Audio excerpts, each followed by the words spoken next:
భోగాపురం అంతర్జాతీయ విమానాశ్రయం ఈ రోజు ఓపెన్ కాబోతా ఉంది. ఈ భోగాపురం అంతర్జాతీయ విమానాశ్రయానికి సంబంధించి ఈ రోజు ఓపెన్ అవడానికి ప్రధానమైనటువంటి కారణం ఆ రోజు ముఖ్యమంత్రిగా జగన్మోహన్ రెడ్డి గారు చూపించినటువంటి చొరవ. చంద్రబాబు నాయుడు గారంట 1997వ సంవత్సరంలోనే ఎయిర్పోర్ట్ కట్టాలనుకున్నాడంట. ఆయన మనసులో అనుకుంటాడు కానీ ఏది చేయడు. సో పేపర్లో రాపించుకుంటాడు తప్ప ఏం చేయడు. ఇదే భోగాపురం అంతర్జాతీయ విమానాశ్రయానికి 2019 ఫిబ్రవరిలో, అంటే మార్చిలో ఎన్నికల కోడ్, ఏప్రిల్లో ఎలక్షన్ అయితే ఫిబ్రవరిలో ఉత్తుత్తి శంకుస్థాపన చేశాడు. అప్పటికే 130 కోర్టు కేసులు పెండింగ్ లో ఉండగా ఉత్తుత్తి శంకుస్థాపన చేసి చంద్రబాబు నాయుడు గారు ఏదైతే ఎన్నికల్లో దిగిపోయాడు.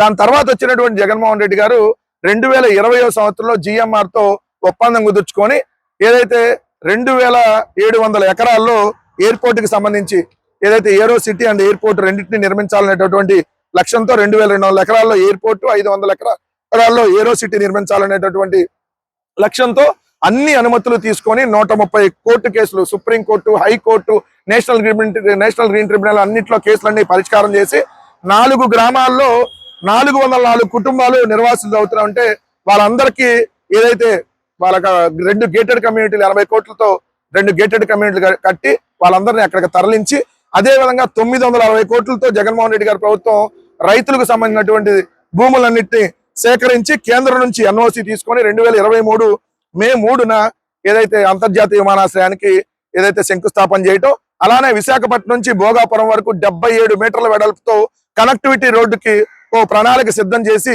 అప్పటి కేంద్ర మంత్రి గడ్కరీ గారిని ఒప్పించడము. అదే విధంగా చూస్తే 36 నెలల్లో దీన్ని GMR గారు పూర్తి చేస్తానంటే ఆ రోజు జగన్మోహన్ రెడ్డి గారు రిక్వెస్ట్ చేసి 24 నెలల్లో పూర్తి చేయమని అడిగితే ఆయన 24 నుంచి 30 నెలల్లో పూర్తి చేస్తామని చెప్పటం, దాదాపుగా 1200 కోట్ల రూపాయలు జగన్మోహన్ రెడ్డి గారి ప్రభుత్వం దీని మీద ఖర్చు పెట్టడం. ఎర్త్ వర్క్ పనులు జగన్మోహన్ రెడ్డి గారు ఉన్నప్పుడే 99.58%, రన్వే పనులు 78.07%, టాక్సీవే పనులు 55.10%, PTB పనులు 46.11%, ATC పనులు 53.09%, ఇతరత్ర భవనాలు 34.16%. ఇలా కీలక నిర్మాణాలన్నీ 56% పైగా జగన్మోహన్ రెడ్డి గారు ఉన్నప్పుడే పూర్తయినటువంటి పరిస్థితి. దాన్ని ఈ రోజు చంద్రబాబు నాయుడు గారు ముఖ్యమంత్రిగా ఉన్నారు కాబట్టి పెద్ద పెద్ద యార్డులు వేసి ఈ రోజు దాన్ని ఓపెన్ చేసేటటువంటి కార్యక్రమం. దాదాపుగా 3 లక్షల మంది జనాలను తరలించాలనేటువంటి టార్గెట్ పెట్టుకొని 2,10,000 మంది జనాలకు సంబంధించినటువంటి బస్సులను పెట్టారు. 5,000 RTC బస్సులు, 7,000 కార్లు, 3,000 మంది ప్రైవేటు వాహనాలు, 127 సంస్థలకు ఫుడ్ సప్లై కాంట్రాక్ట్ ఇచ్చారు. 30 మంది IPS అధికారులు పర్యవేక్షిస్తా ఉన్నారు. 7,000 మంది పోలీసుల బందోబస్తు, ఏదైతే వేల ఫ్లెక్సులు, 100 ప్రభుత్వ యార్డులు, 100 కోట్ల రూపాయలు ఖర్చు పెట్టి ఈ రోజు ఒక అట్టహాసంగా ఆ కార్యక్రమాన్ని 100 కోట్ల ఖర్చుతో ఏదైతే చేస్తున్నటువంటి పరిస్థితి. 13,000 మంది గిరిజన విద్యార్థులతో తింసా నృత్యాన్ని చేస్తా ఉన్నారు. ఒక పక్కేమో గిరిజన విద్యార్థులకు సంబంధించిన దాంట్లో ఈ రోజు మంచినీరు కూడా అందక కలుషిత నీరు తాగుతున్నటువంటి పరిస్థితి. ఇక్కడ వాళ్ళని 3 రోజులుగా మొత్తం స్కూళ్ళన్నీ కూడా బంద్ చేపించి గిరిజన విద్యార్థులను తీసుకొని వచ్చి ఇక్కడ పెట్టి అట్టహాసంగా ఈ కార్యక్రమాన్ని గిన్నీస్ రికార్డుకి ఎక్కించాలని చేస్తా ఉన్నారు. ప్రభుత్వం దగ్గరేమో ఏదైతే నిరుద్యోగ వృత్తి ఇవ్వడానికి డబ్బులే, ఫీజు రింబర్స్మెంట్ ఇవ్వడానికి డబ్బులే, మెడికల్ కాలేజీలు కట్టడానికి డబ్బులే, కానీ 300 కోట్లు పెట్టి యోగాంధ్ర ఖర్చు పెట్టడానికి డబ్బులు ఉంటాయి. నరేంద్ర మోడీ గారు వచ్చినప్పుడల్లా 100 కోట్ల రూపాయలు ఖర్చు పెట్టి భారీ బహిరంగ సభలు పెట్టి ఏదైతే దుబారా చేయడానికి మాత్రం డబ్బులు ఉంటాయని చెప్పి తీవ్రమైనటువంటి విమర్శలను ఎదుర్కొంటా ఉంది. దాదాపుగా 30 మంది IASలు అక్కడే పర్యవేక్షిస్తా ఉన్నారంటే 30 మంది IPSలు. ఎలా ఉందో పరిస్థితి మీద 7,000 మంది పోలీసులు బందోబస్తు అంట, 3 లక్షల మంది జన సమీకరణ అంట, 5,000 RTC బస్సులు అంట. చూడండి ఎట్లా ఉందో.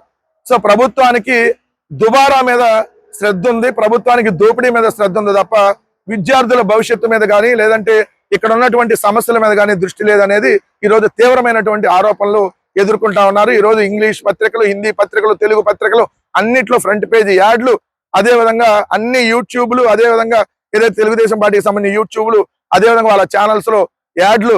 ఈ భోగాపురం అంతర్జాతీయ విమానాశ్రయం వచ్చేసింది, ఇంకా అసలు ఆంధ్రప్రదేశ్ లో ఇంకేం అవసరం లేదు అనే విధంగా వాళ్ళ ప్రమోషన్స్ ఇవన్నీ జరుగుతా ఉన్నాయి. దీని మీద పెద్ద ఎత్తున విమర్శలు ఎదుర్కొంటున్నారు అనేది మాత్రం వాస్తవం.